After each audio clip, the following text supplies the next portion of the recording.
अस्सलामु अलैकुम वरहमतुल्लाहि वबरकातुहू।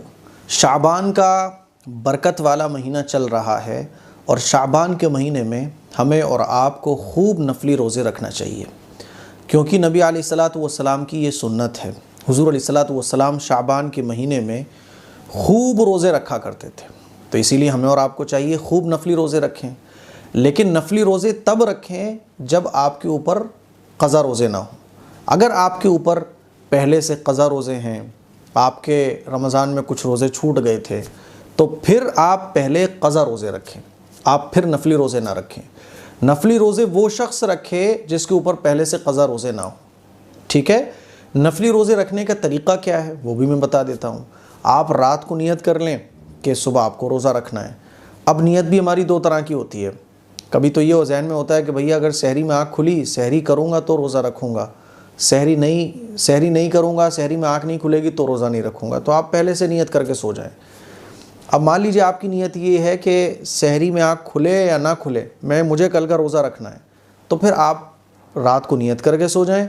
सहरी में आँख खुलेगी, आप सहरी करोगे, रोज़ा हो जाएगा। नहीं आँख खुलेगी सहरी में, फजर में आँख खुलेगी तो फजर की नमाज़ आप पढ़ोगे, रोज़ा आपका हो जाएगा।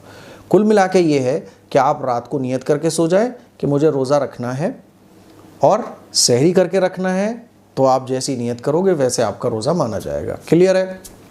अब सवाल ये है कि शाबान के महीने में कब तक हम रोज़े रख सकते हैं और कितने रखना चाहिए।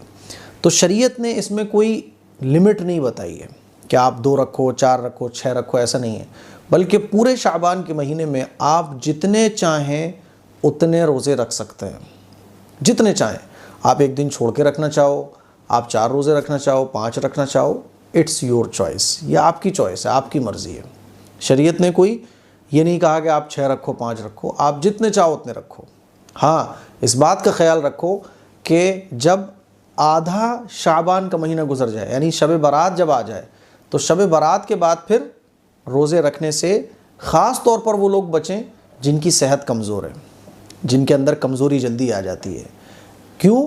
क्योंकि अब रमज़ान बहुत करीब है, रमज़ान की तैयारी करो। ऐसा ना हो कि रमज़ान के रोज़े रखने के चक्कर में आपके अंदर वीकनेस इतनी आ जाए कि जब रमज़ान का महीना आए तो आप हिम्मत हार जाओ, है ना। और आम लोगों के लिए, जो ताकतवर भी हों, उनके लिए भी आम हुक्म ये है कि रमज़ान शुरू होने से 3 दिन पहले, है ना, रोज़े रखना बंद कर दो आप। क्यों? उसकी 2-3 वजह हैं। पहली वजह तो यही कि जब रमज़ान का महीना हो तो आप ऑलरेडी एनर्जी फील कर रहे हो और आप बिल्कुल आखिर तक रोज़े रखोगे और रमज़ान का महीना शुरू हो जाएगा तो जाहिर सी बात है रमज़ान के 30 रोज़े फिर पहले से आप शाबान में रखते चले आ रहे होगे, तो एक फ़ितरी है कि आदमी की तबीयत बोझल हो जाती है। तो हम लोगों के लिए ये है कि ताकतवर जो लोग हैं, कमज़ोर लोगों के लिए तो वही हो गया कि शब बारात के बाद 1-2 दिन के बाद फिर बंद कर दो रोज़े रखना। और आम लोगों के लिए जो सेहतमंद है, कोई उनको प्रॉब्लम नहीं होगी, तो उनके लिए ये है कि रमज़ान का महीना शुरू होने से 3 दिन पहले आप रोज़ा रखना बंद कर दो। आप लास्ट है बस 27 शाबान तक, बस। क्यों? ताकि रमज़ान का जब महीना शुरू हो तो पूरी एनर्जी आपके अंदर हो। बात समझ आ रही है? तो ये मसला है। अच्छा, कुछ लोग होते हैं जो हर हफ्ते 2 रोज़े रखते हैं, जैसे कि पीर का और जुमेरात का। तो मान लीजिए 27 शाबान में या 29 शाबान में पीर या जुमेरात पड़ रहा है, तो जिन लोगों का मामूल ये है कि वो हफ्ते में 2 रोज़े रखते हैं, तो फिर वो 27 शाबान, 28 शाबान, 29 शाबान, यहाँ तक कि रमज़ान का महीना शुरू होने से 1 दिन पहले तक वो लोग रोज़े रख सकते हैं, अगर जुमेरात और पीर में वो दिन पड़ रहा है। ठीक है। अब ऐसा क्यों मैं बता रहा हूँ? तो 2 हदीसें हैं जिसकी बना पर मैंने ये मसले आप लोगों के सामने रखे हैं। पहली हदीस मैं आपको सुनाना चाहूँगा।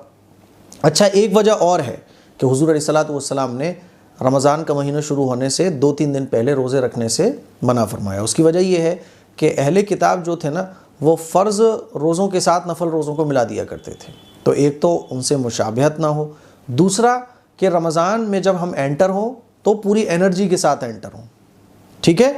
तीसरा, नफल और फ़र्ज़ रोज़ों में मुशाबहत ना हो जाए।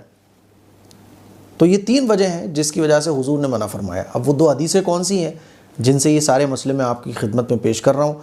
तो हदीस नंबर 1 हज़रत अबू हुरैरा रज़ियल्लाहु ताला अन्हु से रिवायत है कि रसूलुल्लाह सल्लल्लाहु अलैहि वसल्लम ने फरमाया, जब शाबान का आधा महीना गुजर जाए तो रोज़े ना रखो। तो ये जो हुजूर ने हदीस बयान फरमाई है उम्मत की आसानी और शफ़क़त की वजह से, क्योंकि हुजूर अपनी उम्मत से बड़ी मोहब्बत फरमाते हैं। तो जो लोग वो कमज़ोर हैं, रोज़ा रखने से कमज़ोरी आ जाती है, तो वो अब 10-15 दिन पहले रमज़ान का महीना शुरू होने से पहले अब रोज़े रखना छोड़ दें, नफल रोज़े ना रखें। ठीक है। दूसरी हदीस हज़रत अबू हुरैरा रज़ियल्लाहु तआला अन्हु से रिवायत है कि हुज़ूर अलैहिस्सलातु वस्सलाम ने इरशाद फरमाया, तुम में से कोई शख्स रमज़ान से 1 दिन या 2 दिन पहले रोज़े ना रखे। हाँ, जो शख्स रोज़े रखने का आदी हो वो इस दिन रोज़े रख सकता है। रोज़े रखने का आदी यानी कोई हर हफ्ते में 2 रोज़े रखता है, अब वो पीर का दिन और जुमेरात का दिन जो है 28वीं शाबान में पड़ रहा है, 29वीं शाबान में पड़ रहा है, वो रोज़े रख सकता है। तो हुजूर ने 1 दिन या 2 दिन पहले, इसीलिए उलमा ने कहा 3 दिन पहले 27 शाबान तक रोज़े रख लो, रमज़ान से 2 या 3 दिन पहले रोज़े रखना बंद कर दो। ठीक है। तो मुझे उम्मीद है ये शाबान के रोज़ों के मुताल्लिक़ कुछ ज़रूरी मसाइल है जो आप लोगों को अच्छे तरीके से समझ आ गए होंगे, और इस क्लिप को शेयर करें, दूसरों तक पहुँचाएँ। अस्सलामु अलैकुम व रहमतुल्लाहि व बरकातुहू।